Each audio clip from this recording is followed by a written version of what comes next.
Marc Tyll, we're live, coast to coast. Millions of people are listening. It's a pleasure to have you on the show. Welcome.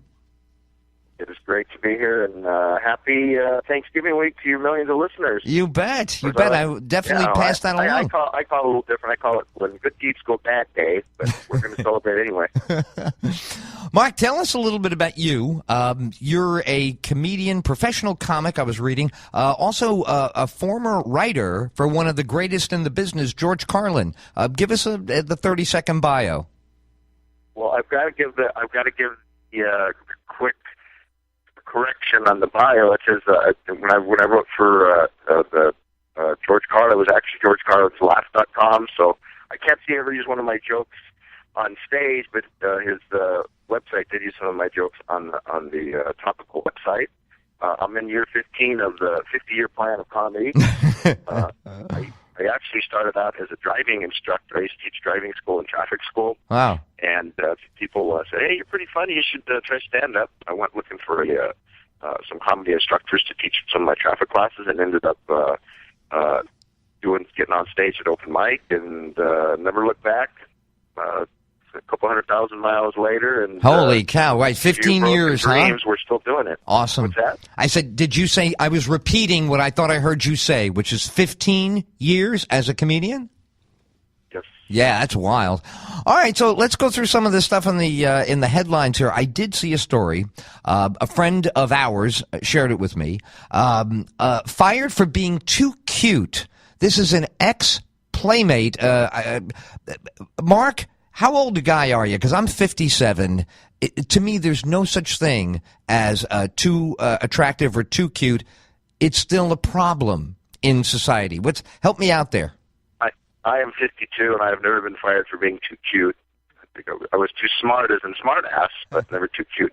Well, it turns out, if you read into the story, the playmate that fired the good-looking yoga instructor is actually a lesbian married to, and it's the lady she thought was hitting on her husband. I think she was just jealous, to be honest. Great. Now, what do you make of this Redskins controversy in Washington? Ever since I was a kid, it was always thought of as a slur, but or people say, "What are you talking about? That's not a slur at all."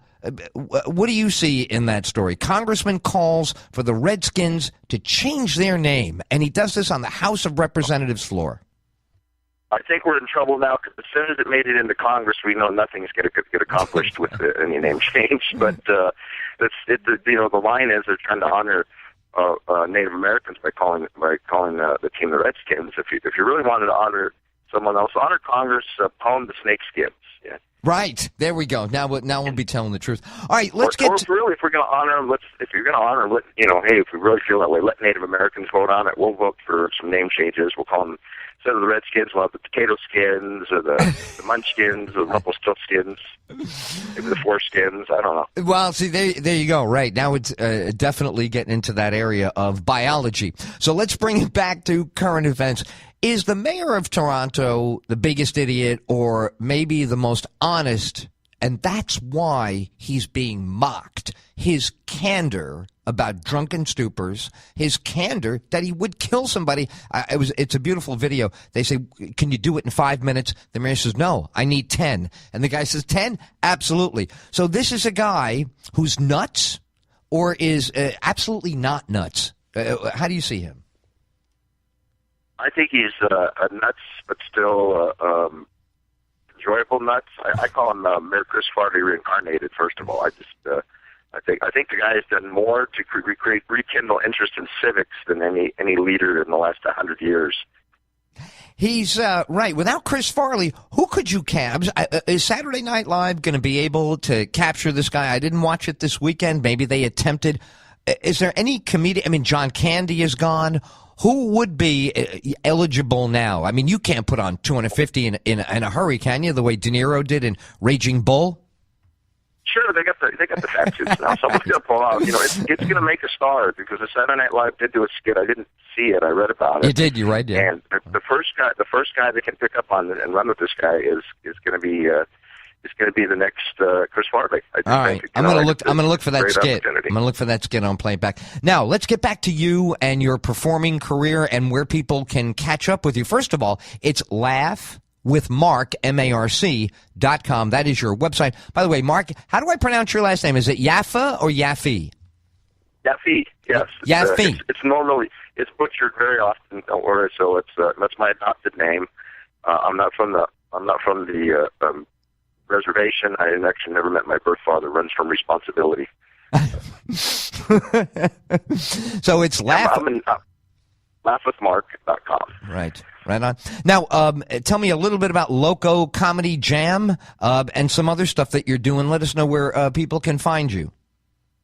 Well, the Loco Comedy Jam was a show that was on the Mundos Network, MUN2 Network, Latino Network. I did that a few years back, and I think they're still going. I tour now with a couple of native guys.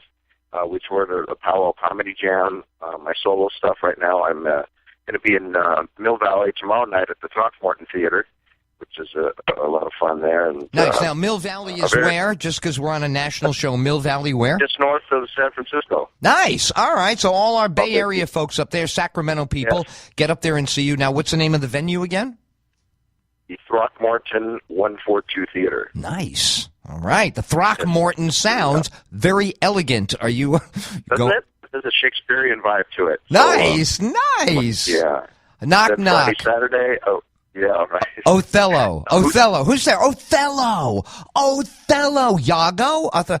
That's hysterical. So do you like travel? You must. You've done 100,000 miles. Will this be your first visit to the Throckmorton? And don't you still get turned on when you go into these great venues? Oh, man, it's awesome. I like the older venues. I was just in Spokane last week, and we did the Crosby Theater. It was built like in probably the late 30s. It's just they got a great feel to them. I like that old showbiz feel, but and Throckmorton is the same thing. It's what they call historic, which means old. You can charge more money.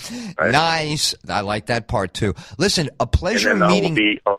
Thank you so much. I just wanted to say I'll be down in my LA friends. We're going to be in the Saugus, Valencia area by Magic Mountain Friday, Saturday. I'm at the JR's. Right. Hold on. That's Slow down. My dad retired in Saugus. I lived in Stevenson Ranch for 5 years next to Magic Mountain. So you're coming to my old neighborhood? This is awesome. All right, so we'll look for you. Valencia, Magic Mountain area. What's the name of the venue in Valencia? That is JR's Comedy Club. Sweet. Dude, a real pleasure to have you on the show. We hope you'll come back, and we certainly wish you well. And have a great holiday season. Are you booked on? I mean, this is crazy time, or are you going to get some real family time, hangout time, or are you working right through New Year's Eve? Well, we're going to get a little bit of family time, and then we got some stuff on the books that we'll start pick it up. But I'm looking forward to watching some Thanksgiving, eating some turkey, and I might even do a first Thanksgiving reenactment. I'm probably going to go stand out front of Walmart and hand out corn and squash to confuse white people. Nice. You know what? I think you just started something. If some people start doing that in homage to this visit today, you won't mind. They won't offend you if they just pick up your idea and run with it.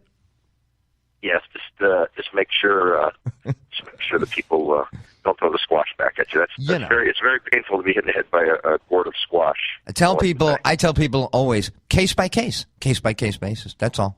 Throw your squash advisedly. Check the local ordinances before you throw your squash, people, for the holidays. Mark, it's a pleasure having you on. One more time, I want to plug your website. It's laughwithmarc, MARC.com. And congratulations also on Chuckalicious. Am I pronouncing that right? Yes, it just came out. It's coming out tomorrow on Uproar Records. You can find it on iTunes, Amazon, or my website. Congratulations on everything, man. Have a great holiday. We'll talk to you again soon. Thank you so much. Laugh with Marc Yaffe on the Ed Tyll Show. A real nice break from the action of the depressing world. Honestly, how nice to visit with him while Iran is bombing us or is getting the stuff to do it with. Who knows? I listened this morning, and I'm like, is it that bad? And it's Monday? There's all this grief in the world. Everybody's yelling, screaming, and it's Monday. I said, you realize this is Thanksgiving week, You might want to change your attitude.